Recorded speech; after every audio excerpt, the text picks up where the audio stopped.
এক বছর গেছে ইমাম সাহেবের রোজার ভিতরে দাওয়াত দিতে, হুজুর আমার ভাই ইফতার করবেন আজকে। ইমাম সাহেব আবার নামাজি রোজাদার ব্যক্তি না হইলে দাওয়াত খায় না। ইমাম সাহেবকে রোজার মাসে আইছেন, আপনি দাওয়াত দিতেন, আপনি নামাজ পড়ছেন নি? কয় আমার জীবনে এক ওয়াক্ত নামাজ কাজা করছি এমন কোন রেকর্ড নেই। ইমাম সাহেবকে মাশাআল্লাহ মাশাআল্লাহ, ভালোই তো পাক্কা নামাজি মনে হয়। আর রমজান মাসে দাওয়াত দিতে আইছেন, রোজা রাখেন নাই? কয় আমার জীবনে রোজা ভাঙছি এমন কোন রেকর্ড নেই।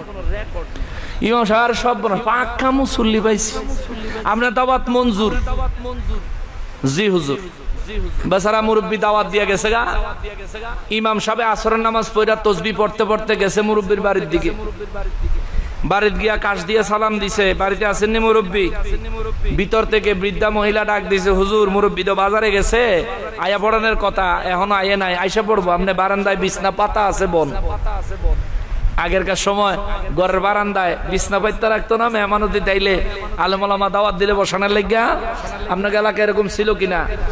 আচ্ছা, ইমাম সাহেব বইছে, বইয়া তসবিহ তাহলিল পড়তাছে আর চিন্তা করে। বেচারা যখন অহন আইয়ে নাই, তাইলে বেচারের দুটা কথা জিগাই। কই গো আম্মা, পর্দার আড়ালে থাইকা দুটা কথা কইবেন নি? কয় জি হুজুর শুনতাছি, বলেন। আপনার জামাই নামাজ পড়েনি? কয় দাওয়াত দিতে গেছে যে হুজুর আপনি জিগান নাই? বেড়ি মানুষ উচিত কথা কিন্তু ঠোঁটের আঘাত, ঠিক না? মহিলা মানুষ উচিত কথা হলো ঠোঁটের আঘাত। কয় হুজুর আপনি কি জিগান নাই? কয় জিগাইছি তো। কয় কি কইছে? কইছে হের জীবনে নামাজ কাজা করছে এমন কোন রেকর্ড নাই। কয় জি হুজুর ঠিকই কইছে, এতে জীবনে নামাজ পড়ই না, কাজা করবো কি?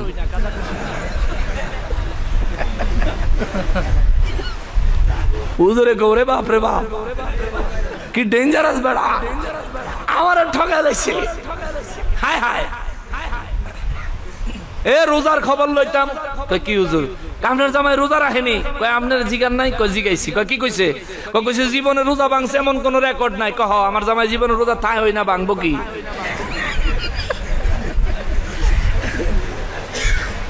হুজুরে কয় বুড়া বাটা রাজগা খাইছি, বুয়া মুসল্লি ইমাম সাহেবের লগে মিছা কথা, সাহস কত বড়!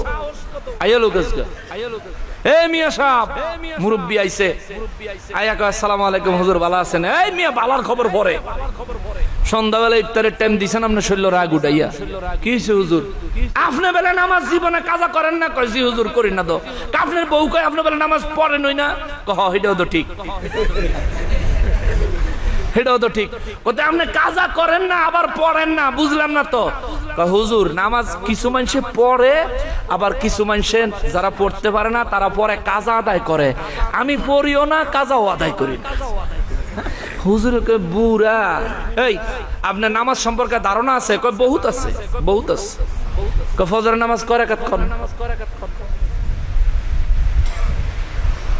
কখনই লাগবো হুজুর? কখনই লাগবো। ফজর নামাজ কয় রাকাত করেন?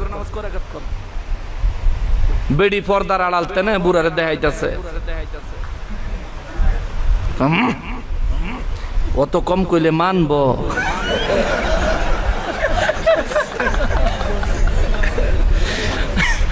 বেড়িটা জোরে কইতে পারতেছে না, খালি খিস্তাছে। কোন সাইড রাকাত? হুজুর সারাটা রাত ঘুমাইয়া এরপরে উঠতে সকালে ফজরের নামাজ পড়বো তো আরামের তো উঠছে, কমপক্ষে ফজরের নামাজ তো 12 রাকাত হইবই। হুজুর নাউজুবিল্লাহ নাউজুবিল্লাহ আস্তাগফিরুল্লাহ কইল কি? এটা কোন জাতের মুসলমানের বাড়ি? ফজরের নামাজ কয় রাকাত বেটা জানে না? ইমাম সাহেব রাগ করে উঠটা কয় ধত্তরি আপনার ভাই দাওয়াত খাইতাম না, আমি বেনামাজের ভাই দাওয়াত খাই না। কইয়া ইমাম সাহেব গেছে গা, বউ আলা বক্তাছে, আপনারে কইলাম 4 রাকাত কইতে, কহ 12 রাকাত কইছি, হুজুরে মানে না, তোর 4 রাকাত মানবো? 12 রাকাত হইতো হুজুরে মানাইতাম পারি না, তোরে 4 রাকাত কেমনে মানা? আর আমনে করে জিগাই জোহরের নামাজ কয় রাকাত? কেউ কয় 4 রাকাত, কেউ জুত করে দিস। জোহরের নামাজ কয় রাকাত? টোটাল 12 রাকাত। সুন্নাত হইল আগে 4 রাকাত, শেষে 2 রাকাত, 6 রাকাত সুন্নাত। ফরজ হইল 4 রাকাত, আর নফল হইল 2 রাকাত। এ টোটাল 12 রাকাত। এখন আপনি 12 রাকাত জোহরের নামাজ আদায়ের পরে যদি আরো 12 রাকাত নফল নামাজ পড়েন, কি গুণ হইব না সওয়াব হইব? বুঝা কইেন গুনাহ হইব না সওয়াব হইব? আবার বলি, যোহরের নামাজ 12 রাকাত আদায় করার পরে আপনি যদি আবার আরো 12 রাকাত নফল নামাজ পড়েন, আপনার কি সওয়াব হইব না গুনাহ হইব? সওয়াব হইব। কি হইব? সওয়াব হইব। তো যোহরের নামাজ হইল 12 রাকাত, এই 12 রাকাতের পরে দিয়ে আবার 12 রাকাত করে যদি 1200 রাকাতও পড়েন, তাও কি সওয়াব হইব না গুনাহ হইব? সওয়াব হইব। তো জানাজার নামাজ মনে করেন দোয়া, হুজুরের ফতোয়া মাইনা লান, বলে 1 সেকেন্ডের লেগে মেনে লইছি।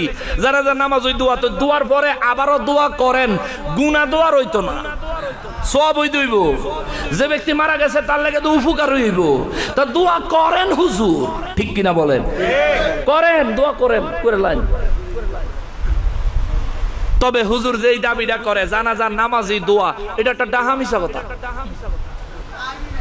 একেবারে ডাহা মিথ্যা কথা হুজুরের এই বক্তব্য। জানাজার নামাজ দোয়া না, আরে নামাজ দোয়া না, নামাজের ভিতরে দোয়া কালাম আছে, এর লেগে নামাজের দোয়া কোন যাইতো না রে বাদাইমা।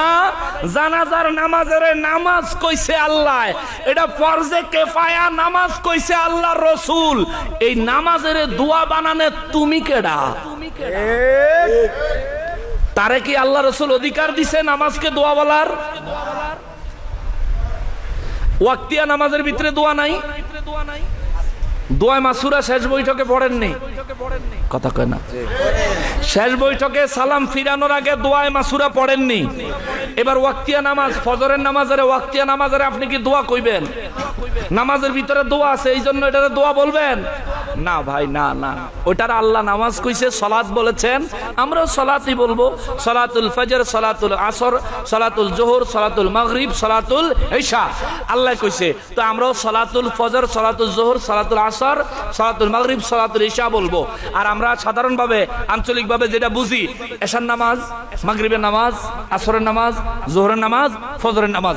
জানাজারও আল্লাহও নামাজ কইছে, নবীজিও নামাজ কইছে। এই জন্য তো নবী বলছেন, ইজা সাল্লাইতুম আলাল মাইত, যখন মৃত ব্যক্তির জন্য তোমরা জানাজার নামাজ পড়বে। আমার নবী নামাজ সালাত বলছেন, সালাত, নবী বলছেন সালাত, তুমি বলতেছো দোয়া। তুমি নবীর উপরে দিয়া মাতবুরি করো, আবার নিজের ইমানদার দাবি করো। খবরদার, খবরদার, জানাজার নামাজ এটা নামাজ, ফরজে কিফায়া নামাজ, এটা দোয়া না। এখন কইবো এটার ভিতরেই দোয়া আছে।